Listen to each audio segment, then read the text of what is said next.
Good morning everyone. তো গতকাল রাত্রে আমরা এই শেরগাঁওতে হোমস্টেতে ছিলাম, তো রাত্রের সময় দেখাতে পারিনি, এখন দেখিয়ে দিই। তো আজকে আমাদের জার্নি শুরু হবে।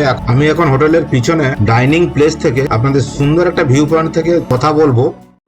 আমি এখন এসে গেছি হোটেল বলাও চলে, এটা হোমস্টে মানে হোটেলের মতনই।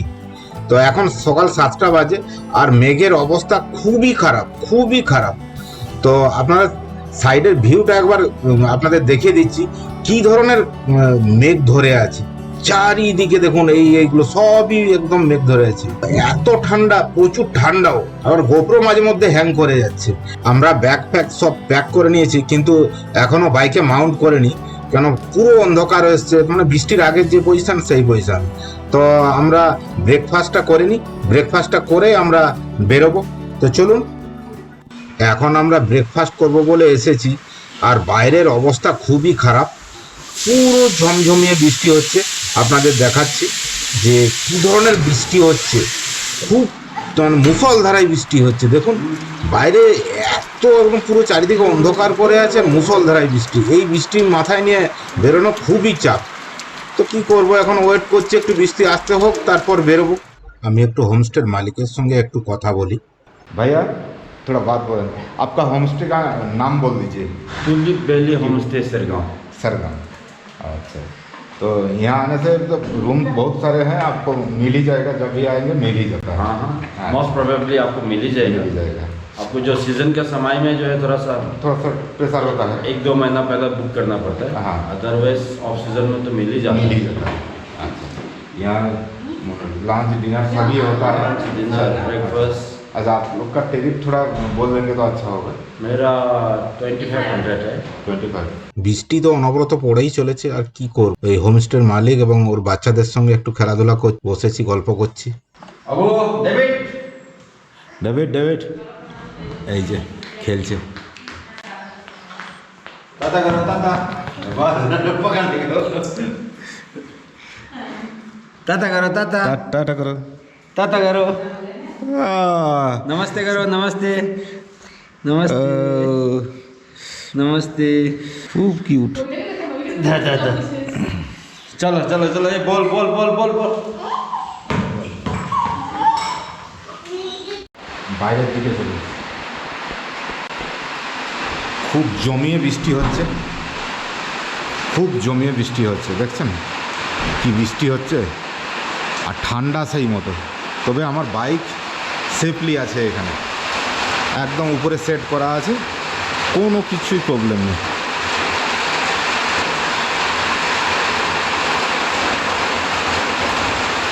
এখানেও ফুলের গাছ দেখুন কি সুন্দর।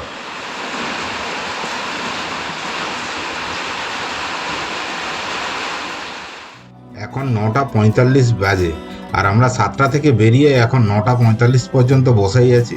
মাঝখানে শুধু ব্রেকফাস্ট করেছি। তো কিছু করার নেই, এখনও বৃষ্টি পড়ছে, বৃষ্টিতেই বেরোতে হবে। তো আজকে ভেবেছিলাম অনেক দূর এগিয়ে যাব তাওয়াংয়ের দিকে, কিন্তু আজ দিরাঙাই থাকতে হবে। দিরাং এখান থেকে খুব বেশি ডিস্টেন্স নয়, 85 কিলোমিটার মতো। আপনাদের বলে রাখি, এই দিরাং যাওয়ার দুটো রাস্তা আছে, একটা হলো রূপা দিয়ে, আর একটা হলো মান্ডালা টপ দিয়ে। তো মান্ডালা টপ দিয়ে গেলে সেখানটা একটা পয়েন্ট দেখা যেত, ওখানে যে মনিস্ট্রি আছে, তো সব কিছুই দেখে যাওয়া যেত।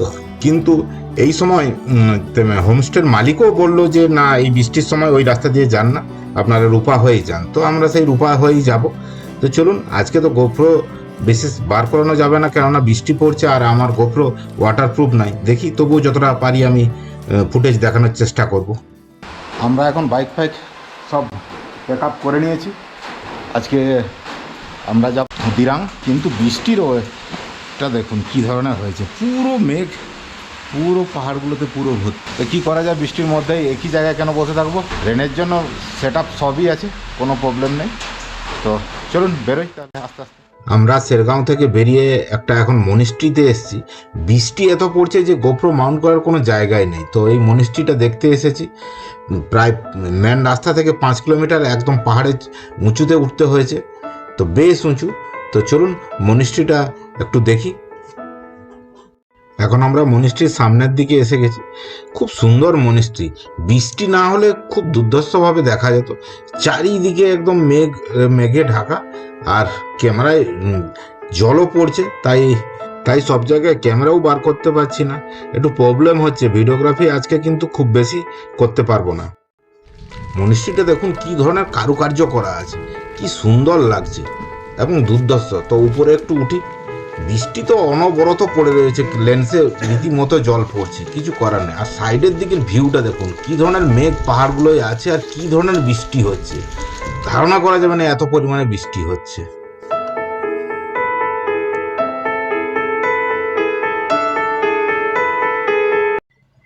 এখন একটু বৃষ্টি কমেছে।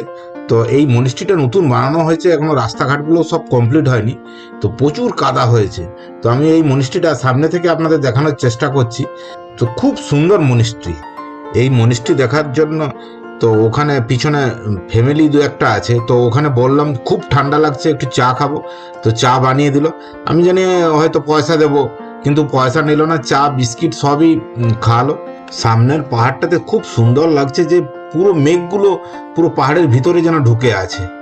তো এই হলো মনীষীর সামনের দিক, এই হলো মনীষী, বৌদ্ধ যে স্ট্যাচু এই সামনের থেকে খুব দারুণ লাগছে। তো আমাদের আর খুব বেশি লেট করব না, আস্তে আস্তে আমাদের এগোতে হবে, কেননা এই বৃষ্টি আর ছেড়ে যাবে না। তো চলুন এখন আস্তে আস্তে এগোই, না এগোলে হবে না। তবে বৃষ্টির সময় যে পাহাড়ের সৌন্দর্য এক অন্য মাত্রা নেয়, না দেখলে বিশ্বাস করা যাবে না। আপনারা দেখছেন এই প্রেয়ার ফ্ল্যাগগুলোর ওদিকে পাহাড়গুলো, যে মেঘগুলো যেন পাহাড়ে একদম মিশেই আছে। এই মনীষীতে যাওয়ার রাস্তাটাও নতুন কিছুটা বানানো হয়েছে, তো মাটি দিয়ে বানানো, খুবই কাদা হয়েছে আর খুবই স্লিপারি। আর ডাউনিংয়ে নামছি এখন, খুব স্লিপও করছে। আর সামনের সিনারি কি দেখবো, বাইক সামলাতে মুশকিল। তো সামনের সিনারিটা খুবই সুন্দর। আমি দেখানোর চেষ্টা করব যে সাইডের রাস্তাগুলো কিভাবে এঁকে মেঁকে একদম জিগজাগ হয়ে উঠেছে, আপনাদের দেখানোর চেষ্টা করছি। তো দেখুন, এই যে ওই যে দূরে হয়তো পরিষ্কার দেখা যাচ্ছে না, কিন্তু খালি চোখে পরিষ্কার দেখা যাচ্ছে যে এইভাবে জিগজাগ হয়ে উঠে এসেছে।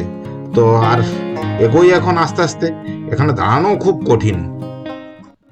এই মনীষী থেকে নামছি এখন, আমরা অনেকখানি তার মানে পাহাড়ের হাইটে চলে গেছিলাম, তো এখন নামছি। তো রাস্তাটা খুবই ছোট, আর সাইডের পাহাড়গুলো পুরো মাটির পাহাড়, যে কোনো সময় ধস নেমে আসতে পারে, এত তার মানে আলগা মাটি। তো দেখে দেখে নামছি, কিছুটা গেলেই আমরা ওই মেন রাস্তা পেয়ে যাব। তো চলুন, আমরা এখন মেন রাস্তার কাছাকাছি এসে গেছি। ওই যে নদী দেখা যাচ্ছে, নদী পার করে জাস্ট এই ব্রিজটা পার করেই আমরা এদিকে ডান দিকে ঘুরে গেছিলাম। তো আমরা এখন সোজাই যাব। তো এই হলো মেন রাস্তা। তো এটা দিয়ে আমরা প্রথমে এখন রূপার দিকে যাব। রূপা এখান থেকে 20 কিলোমিটার, তারপরে পড়বে বমডিলা এবং তারপরে দিরাং। তবে যদি ওয়েদার ভালো থাকতো তাহলে খুব সুন্দর লাগতো। এই রূপা জায়গাটা খুবই সুন্দর, খুবই সুন্দর। যদি আসার সময় হয়, আজকে তো মনে হচ্ছে না যে বৃষ্টি ছাড়াবে, যদি আসার সময় হয় আমি খুব ভালো করে দেখানোর চেষ্টা করব। তো চলুন আস্তে আস্তে এগোই। রূপা পৌঁছাতে আর 3 কিলোমিটার বাকি আছে। তো এই জায়গায় পাহাড়গুলো খুবই ধসপ্রবণ, দেখেছেন? বিয়ারও এগুলো সব নেট দিয়ে রেখেছে যাতে মাটি না রাস্তাতে এসে যায়। তার মানে যেদিকে তাকাবেন ধসের পাহাড়, এবং জায়গাটা খুবই ভালো, এবং পাহাড়গুলো একটু মেঘে ঢাকা আছে, কিন্তু দেখতে খালি চোখে পরিষ্কার বোঝা যাচ্ছে। বলতে বলতেই আবার 2-1 ফোঁটা বৃষ্টি আরম্ভ হয়ে গেল। তার মানে একটা বারও ভালো করে ক্যামেরা আমি হেলমেটে মাউন্ট করতে পারছি না, বারে বারে বৃষ্টি আসছে। আর এই সাইডের এই ধস পাহাড়, কোথাও দাঁড়ানোও যাচ্ছে না। তো এই করেই চলছি, আবার সামনে দাঁড়িয়ে কোথাও ক্যামেরাটা খুলতে হবে। তো চলুন আস্তে আস্তে এগোই। আমরা এখন রূপা পৌঁছে গেছি। এই সামনে এই ছোট ছোট যে বাড়িগুলো এবং দেখা যাচ্ছে এটা টাউনেরই একটি অংশ। তো টাউনটা একটু ভিতরের দিকে, তো টাউনটা বাইপাস করা আছে, আপনাদের দেখাচ্ছি বাইপাস। আমরা ব্রিজ পার করে নদীটার ওদিকেই যাব। এই যে এইদিকে উপরে রাস্তাটা যেটা উঠে গেছে, এই রাস্তাটাই হলো রূপা টাউনের দিকে গেছে। আর আমরা এই বাম দিকে যে রাস্তাটা, এটা বাইপাস করেছে, তো সেই বাইপাস রাস্তা দিয়েই আমরা এগিয়ে যাব। তো এখন আর বৃষ্টিও তো ফোঁটা ফোঁটা গুঁড়ি গুঁড়ি পড়ছে। তো চলুন, বৃষ্টি মাথায় নিয়েই আজকে তো পুরো দিন জার্নি হবে। কোনো প্রবলেম নেই। এখান থেকে কিন্তু এই রূপার ভিউটা কিন্তু খুব সুন্দর লাগছে। আর এই ব্রিজগুলো, এই সুন্দর সুন্দর ব্রিজগুলো, এগুলো সবই বিআরও তৈরি করেছে। এত সুন্দর ব্রিজ এই পাহাড়ি এলাকায় এই ব্রিজ বানানো খুব কঠিন ব্যাপার, তবুও খুব সুন্দর সুন্দর ব্রিজ বানিয়েছে। আর সামনের ভিউটা তো অসম্ভব সুন্দর। রূপা পার করে জাস্ট আমরা 1 থেকে 2 কিলোমিটার এসেছি। তো এই ধরনের ভাঙা পাহাড়, পুরো পাহাড়টা দেখুন, পুরো রাস্তাতে এসে গেছে। বড় বড় যে পাথরগুলো আছে সেগুলোও গড়িয়ে এখানে চলে এসছে। দেখুন সাইডে কিভাবে পড়ে আছে। সিনিক বিউটিটা তো ভালো, কিন্তু বৃষ্টি হচ্ছে, যে কোনো সময় হুড়মুড়িয়ে কোনো পাহাড় নেমে আসবে, এইটাতে ভয় লাগছে বেশি। আর খুব ভয়ানক লাগছে, গাড়ির সংখ্যাও এই রাস্তায় একটু কম। এখান থেকে বমডিলার দূরত্ব 15 কিলোমিটার। তবে আমরা বমডিলা টাউনের ভিতর দিয়ে যাব না, আমরা বাইপাস দিয়েই যাব, কারণ টাউনের ভিতরে, পাহাড়ি এলাকায় টাউনের ভিতরে খুবই কনজেস্টেড এরিয়া হয়, তাই আমরা বাইপাস দিয়েই যাব। এখন 2:15 বাজে আর আমরা রূপা পার হলাম। যেখানে সেখানে দাঁড়িয়ে একদম টাইম ওয়েস্ট করছি, তো ক্যামেরা বার করতে পারছি না, বৃষ্টি হচ্ছেই। তবে সুন্দর সুন্দর সিনারি আসছে, কিন্তু ক্যামেরা না বার করার জন্য সেগুলো আমি ফটোশ্যুটও করতে পারছি না। এটা একটা ভালো জায়গা দেখা গেল, সেই জন্য আবার ক্যামেরাটা অন করলাম। তো এদিকের পাহাড়ের মাটিগুলো সবই কালো। আর এর আগেই আমাদের পড়বে বমডিলা, আর বমডিলার দূরত্ব এখান থেকে 15 কিলোমিটার, ওই 20 থেকে 25 মিনিট লাগবে। তো ওটারও বাইপাস আছে, ওরও টাউন জায়গা, খুবই তার মানে ঘিঞ্জি এলাকা, তো ওটারও বাইপাস আছে। তারপরে পড়বে আপনার দিরাং, ওখান থেকে প্রায় 42 কিলোমিটার মতো, ওই 1 ঘন্টা 10-15 মিনিট লাগবে। তো আস্তে আস্তে এগোই, প্রচুর টাইম। অবশেষে আমরা এখন পৌঁছে গেছি যে তেজপুর থেকে যে রাস্তাটা এসেছে, যে কানেক্টারে এসে গেছি। এখান থেকে বাঁ দিকে গেলে আপনার চলে যাবে বমডিলা, আর ডান দিকে গেলে ওটা তেজপুরের দিকে যাবে, তেজপুর গৌহাটির দিকে। তো আমরা বাঁ দিকে যাব দিরাঙ্গের দিকে, এবং দিরাঙ্গের পরে তারপরে তাবাং পড়বে। তো এটা একটা ম্যান ক্রসিং, এখানটায় হলো আরও চওড়া রাস্তা হয়ে গেল, এবং রাস্তাও এখানের ভালো। এখন আমরা বমডিলা বাইপাসের মধ্যে আছি। তো এখনো পাহাড়ের উঁচুতে মানে হাইট গেইন করছি। তো এখান থেকে ভিউটা অসম্ভব সুন্দর লাগছে। তো একটু দাঁড়াই এবং আপনাদের এখান থেকে ভিউটা দেখানোর চেষ্টা করি। কি সুন্দর লাগছে, আপনাদের না দেখলে বুঝতে পারবেন। এদিকে এই যে দূরে দেখা যাচ্ছে মেঘে ঢাকা পাহাড়, ওই পাহাড়েই আছে আপনার বমডিলা টাউনটা। তো আমি নিচ থেকে কোনটা দিয়ে উঠে এসেছি সেইটা দেখানোর চেষ্টা করছি। এই যে দূরে দেখা যাচ্ছে এই যে জিগজ্যাগ রোডটা, টোটাল ওইটা দিয়ে ঘুরতে ঘুরতে ঘুরতে আমরা এত দূরে এসে পৌঁছেছি। আর ওদিকের মেঘগুলো পুরো পাহাড় ঢেকে আছে। আর এই যে এই সাইডে এখান থেকেই বমডিলা টাউনে ঢোকার বাইপাসটা শুরু হয়েছে। তো আমি দেখাচ্ছি সামনে কিভাবে মেঘটা দেখাচ্ছে, মনে হচ্ছে যেন এক্ষুনি বৃষ্টি পড়ে যাবে। ভেবেছিলাম যে রেনকোট খুলবো, তো এখন আর খুলতে পারছি না। 2-1টা ফটো শ্যুট করি এবং এই সুন্দর জায়গাটা কিছুক্ষণ বসে একটু এনজয় করি, তারপর আমরা এগোবো দিরাঙ্গের দিকে।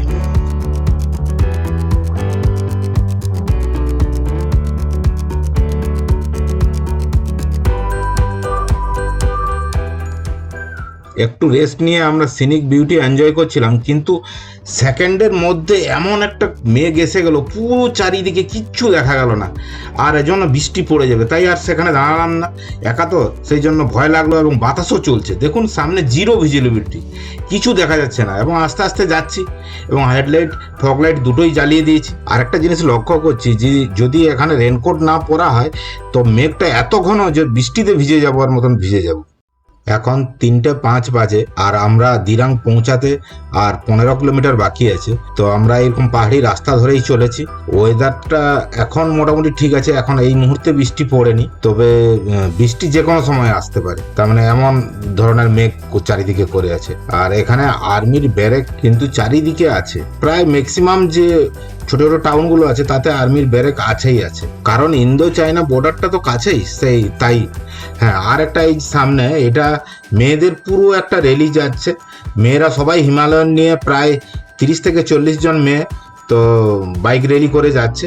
ওরাও দিরাঙ্গে নাইট স্টে করবে এবং তারপরের দিন তাবাং যাবে। তো সামনের সিনগুলো তো প্রত্যেকটা সিনই তো সুন্দর লাগে, কিন্তু পাহাড়ি রাস্তায় তো সবসময় ক্যামেরা অন করে কথা বলা যায় না, কারণ রাস্তা তো নেরো এবং খুব টার্নিং, সামনে থেকে বড় বড় গাড়ি এসে যেতে পারে যে কোনো সময়।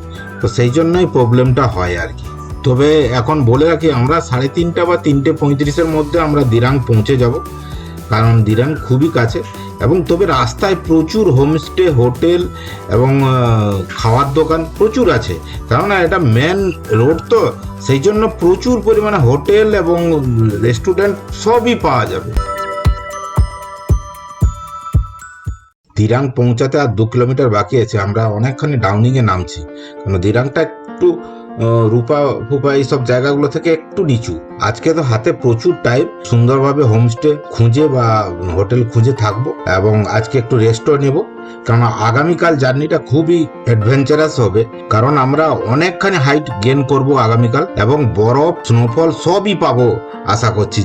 যেসব রিটার্ন যাত্রীরা আসছেন তারা বলছেন যে স্নোফল এবং বরফ প্রচুর পরিমাণে পাওয়া যায়। তো চলুন এখন দিরাঙে পৌঁছে হোটেল বা হোমস্টে একটা খুঁজে তারপরে আপনাদের সঙ্গে কথা হচ্ছে। এখন বিকেল 4টা বাজে। আমরা 3:30-এর সময় দিরাঙে পৌঁছে গেছিলাম। এখন প্রচণ্ড পরিমাণে জাম ছিল, কেননা এখন পার্টির সব মিটিং হচ্ছে। তো আমরা এই হোমস্টেতে আছি, ডিজং হোমস্টে দিরাং। তো এই হোমস্টে রুমটা দেখিয়ে দিচ্ছি প্রথমে, তারপর বাইরেরটা দেখাবো। রুম হলো এইখানে ডবল বেড আছে আর ওখানে সিঙ্গেল বেড, ওদিকটায় বাথরুম আছে। আর সব জিনিসপত্র পুরো ছড়িয়ে দিয়েছি, সব ভিজে আছে। পুরোটা রাস্তা পুরো ভিজে ভিজে এসেছি, পুরোটা রাস্তা। তো আবার হট বেডও আছে, এই যে সব দেওয়া আছে হট বেডও। এই যে হট বেড সব একদম রেডি করা আছে। ভালো রুম মোটামুটি ঠিক আছে এবং রেটটা ঠিকঠাকই 1200 টাকা রেট। এখন আপনাদের বাইরের ভিউটা দেখিয়ে দিচ্ছি। এই যে এইখানে আমার বাইক দাঁড়িয়েছে, কিন্তু কোনো শেড নেই এতে। আজ বৃষ্টি হচ্ছে, না হয় কোনো শেড নেই। আর এই সুন্দর সুন্দর ফুল দেখাচ্ছি আপনাদের চারিদিকে।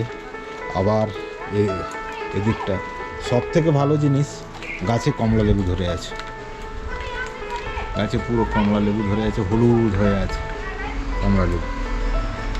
আর এদিকে ফুল দেখেছেন কি সুন্দর সাজিয়ে রেখেছে। আর আমরা দুজন এখন বসে আছি চেয়ার নিয়ে এই হোমস্টে, রাস্তার দিকে মুখ করে। আর সামনে ওই দূরে পাহাড়টা আপনাদের একটু দেখিয়ে দিই। ফুল দেখেছেন, অসম্ভব সুন্দর না দেখা। এই হলো আমাদের পাহাড় আর হোমস্টের একদম বাইরেই এই দেখুন ফুল, ওই লেবু আর সামনে পাহাড়, সুন্দর হোমস্টে।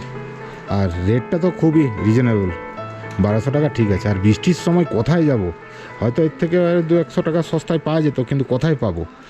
আর একদম রাস্তার গায়ে লক আছে, সিসি ক্যামেরা আছে, কোনো অসুবিধা নেই। তবে বাইকটা ভিজছে, এইটুকু বলতে পারি। আগামীকাল সেলাপাস যাব, সেলাপাসে ওল্ড রাস্তায় উঠবো কিছুটা ওঠার পর বরফ ফেলে আবার নেমে এসে আমরা টানেল দিয়ে যাব ওপারে।